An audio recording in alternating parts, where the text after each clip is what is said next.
Is your 2016 Ford Escape backup camera showing a black screen or a distorted image? In roughly 80% of cases, a simple software reset can clear up these display glitches. Let us walk through the diagnostic steps to get your view back. Start by cycling the ignition and giving the infotainment module time to clear its memory. These issues are often just temporary communication errors between the camera and the head unit. If a reset fails, physically inspect the lens for debris and check the trunk wiring harness for damage.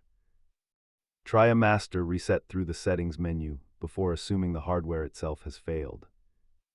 Most camera repairs are inexpensive, but replacing the main infotainment module can get pricey. For advanced troubleshooting, check for stored error codes or perform a firmware update via USB.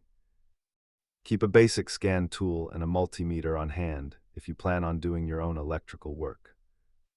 Always remember that delicate electrical connectors require patience, not force, when you are working behind the dash. If these steps did not work, it might be time to visit a dealer for a deeper diagnostic.